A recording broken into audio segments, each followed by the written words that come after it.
It begins not with a shout, but with silence. A silence so dense it feels alive, pressing against your soul like unseen hands. Have you ever wondered why some truths feel hidden, veiled behind ancient metaphors and cryptic symbols? What if Scripture wasn't merely written to be understood, but to be unlocked? This isn't just theology, it's a mystery buried in the folds of time. Tonight we descend not into darkness for darkness' sake, but into shadows where truth is guarded, not absent. We walk a path lit not by comfort, but by revelation, through riddles, ruins, and resurrection. This is not a sermon, this is not entertainment, this is a mirror, and what you see may terrify you. Long before the flood, before Sinai, before Babel rose like pride from the dust, there was a garden. But not just any garden. Eden wasn't a myth, it was a memory encoded in our bones. The scriptures whisper it, Genesis guarding it like flame with sword. Yet something went missing. Not just innocence, but access. Have we ever truly considered what was guarded that day? Was it fruit, or was it something more forbidden? Something that humanity was never meant to forget, yet did. A door closed not forever, but until the appointed time. A cosmic expulsion that echoed through millennia. Every religion chases Eden, every soul aches for it, and still we don't ask the right question. Not where is Eden, but why can't we return? What if the expulsion wasn't punishment, but protection? The tree wasn't magic, the serpent wasn't mere reptile, and the exile wasn't just about sin. What if Eden was never just a place, but a realm? And what if it's still there, waiting, watching, remembering? The story doesn't begin with man's fall. It begins with God's silence at the gate. In the days when the sons of God descended, the veil thinned. Genesis 6 isn't children's story material. It's the fracture point where heaven collided with flesh. Nephilim, giants, men of renown. But what did they really want? And what was taken from humanity in that exchange? Ancient texts outside the canon whisper of watchers, beings tasked to observe who instead desired. The Book of Enoch calls them by name. But even Scripture leaves breadcrumbs. Jude, Peter, Genesis, all converge on a single truth.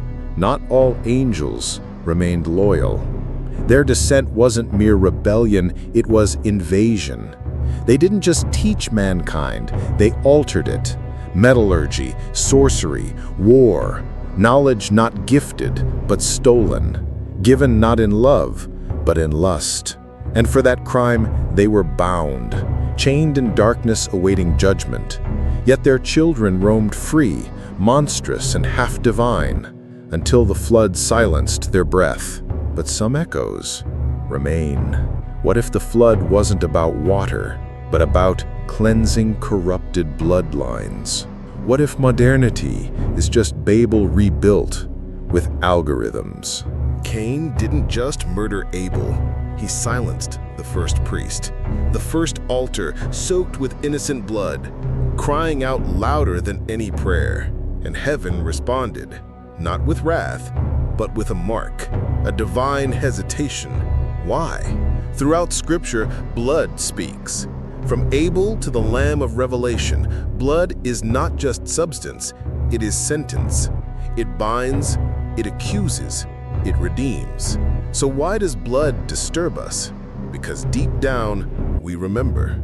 Our salvation was written in crimson before it was carved in stone. Abraham's covenant was cut, not signed. Israel's doorposts were painted, not polished. Even Christ's final cry came between laceration and love. God doesn't speak in ink, he speaks in blood. But the question lingers. Whose blood is on our hands now?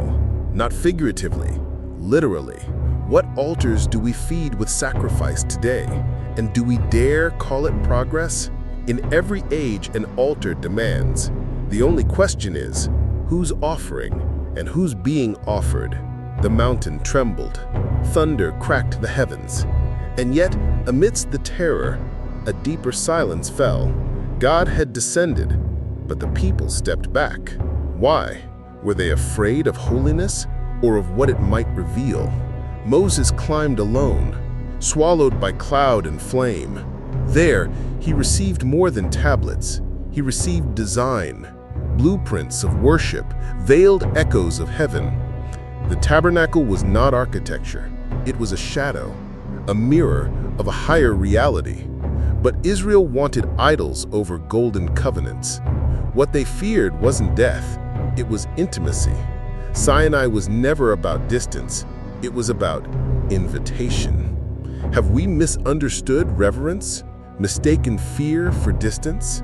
What if the true terror isn't that God is too far, but that he came too close?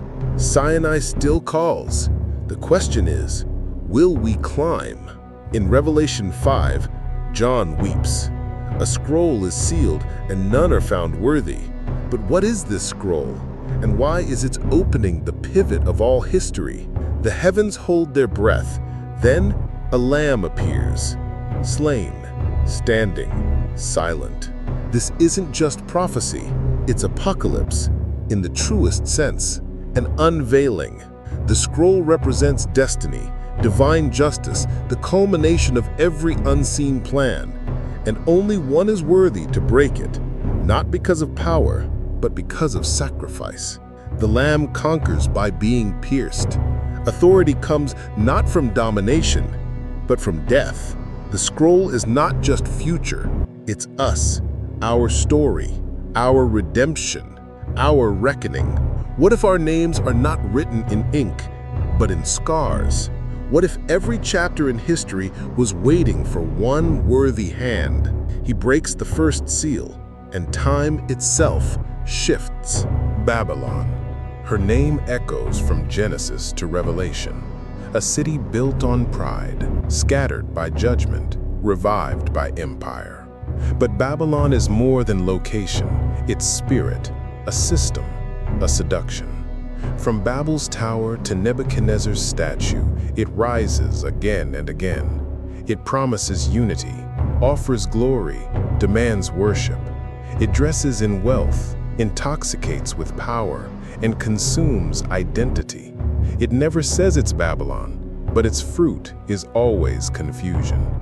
In Revelation, she rides the beast, drunk with blood, adorned with gold, but destined for fire. Her fall is not an accident, it is prophecy. For every empire that exalts itself must eventually bow. And still, we build her in our cities, in our screens, in our hearts. Babylon isn't past, it's present. And one day, every tower must fall. Above Jerusalem, Ezekiel saw wheels within wheels, lightning, eyes, and flame. But he also saw something else, a sword, suspended in midair, not falling, not idle, hovering, waiting. Judgment delayed is not judgment denied.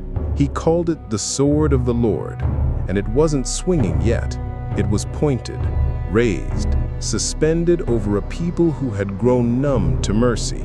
Prophets wept, priests slept, kings played politics with sacred things. But what if the sword wasn't just a warning for them? What if every generation stands beneath it? Every compromise, every idol, every injustice adds weight to its descent. Jesus himself said, "I did not bring peace, but a sword." What if the sword is the word? What if it divides not nations, but hearts? The sky still holds it, hovering, gleaming, unblinking. A valley full of bones, not skeletons, not bodies, bones, dry, scattered, sun-bleached by time. Ezekiel saw them, heard the question, can these bones live? The prophet didn't answer with logic, but with surrender. Only you know. Then came the sound, a rattle, a wind, a word. Sinews and skin wrapped the bones, but they did not stand until breath entered them. Flesh is not enough. Movement is not life. Only the spirit animates. This wasn't a vision of physical resurrection alone. It was a nation's spiritual reawakening. But more than that, it's the church in every dry season. Programs without presence, crowds without communion. The bones were once an army. Now they were a prophecy. The breath returned not to inspire, but to commission. We say we want revival, but do we want the breath or just the bones? It wasn't an eclipse. It wasn't symbolic. The sky went black. Midday turned to morning. Creation itself recoiled as Creator was pierced. Golgotha wasn't just a hill, it was an altar. And the veil didn't just tear, it screamed. From the 6th hour to the 9th, darkness ruled. The light of the world was silent, and the earth shook. Graves opened, rocks split, the temple trembled. What kind of death could shake the cosmos? This wasn't defeat, it was exchange. The innocent for the guilty, the just for the unjust.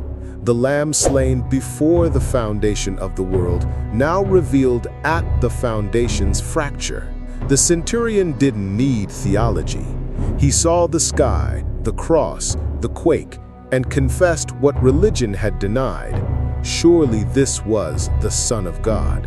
And still, the world keeps crucifying what it does not understand. They didn't die for a cause, they died for a person. One by one, the apostles were extinguished like candles in the wind. But their deaths weren't defeat, they were mirrors. What kind of kingdom births such loyalty and suffering? Stephen saw heaven open as stones shattered his bones. James was silenced with a sword. Peter, crucified upside down, refused the same death as his Lord. And John, exiled, scarred, undone. They died with joy on their tongues. Martyrdom isn't the end of faith, it is its revelation. When threatened, counterfeit crumbles, but truth bleeds, prays, and sings. The blood of the martyrs does not stain the earth, it seeds it. Do we still have altars in our age of comfort?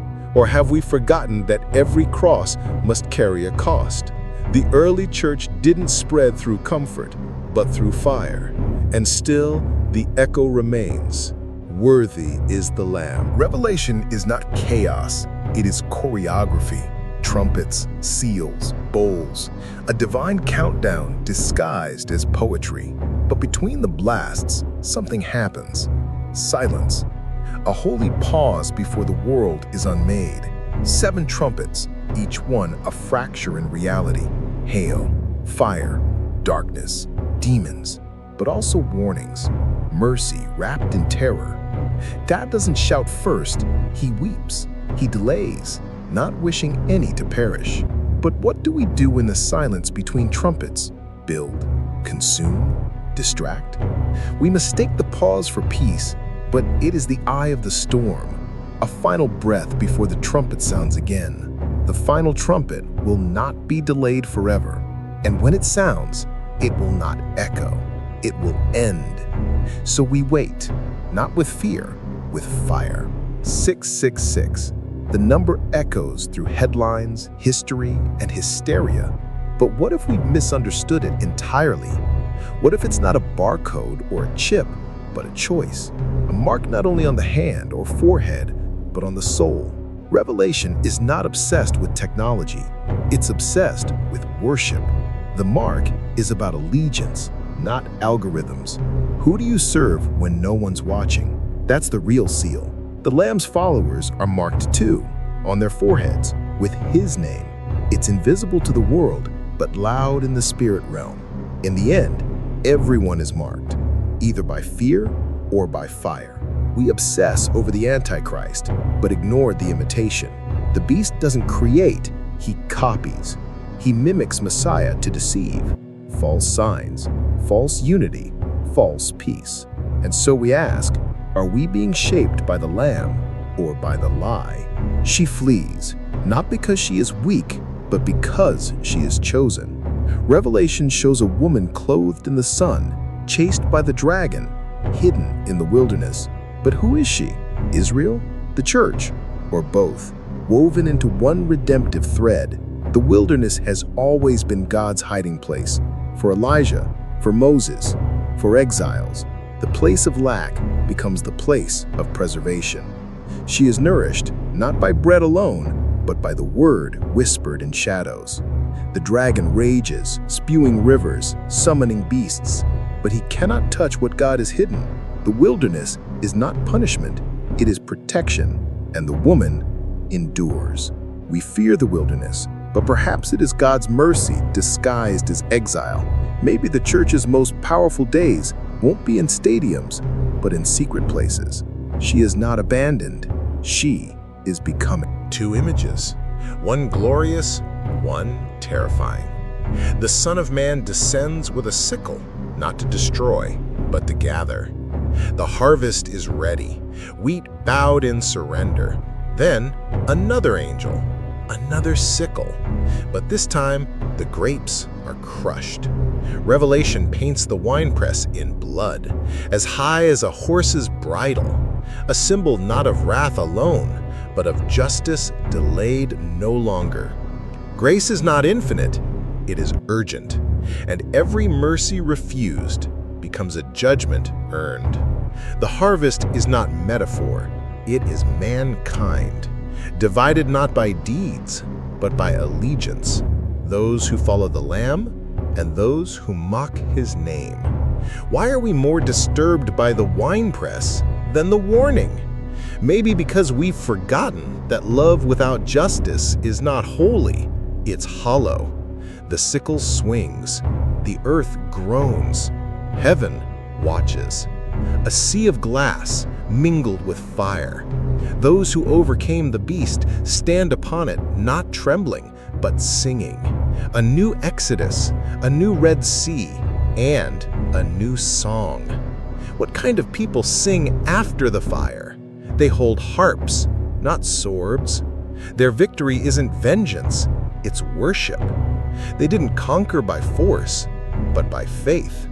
They bore scars, not crowns. Yet they stand where others fell. Moses sang at the first sea. Now the redeemed echo his words, mingled with the Lamb's melody. The same God, the same deliverance, but this time not from Pharaoh, but from the dragon. The fire didn't consume them, it purified them. And now their song rises above the storm. Maybe the greatest testimony isn't survival, but song. Then heaven fell silent, not in fear, but in finality. The harps were lowered, the smoke from the altar rose, and the Lamb stood, eyes like fire, waiting. What follows worship is war, but not as we expect. There is a pause before judgment, a breath before wrath. It's the quiet between the lightning and the thunder. The final seal opened, and yet no sound. Why? Perhaps heaven weeps, or perhaps it watches, knowing redemption is complete. Every tear, every trial, every trumpet has led here, to the stillness that comes after obedience, to the peace that costs everything. No more striving, no more warnings, just presence. This is the end of the unveiling, the edge of eternity, where the scroll is fully read, the gates fully open, and the bride fully seen. And as the silence deepens, one truth remains: the Lamb reigns, and nothing will ever be the same again.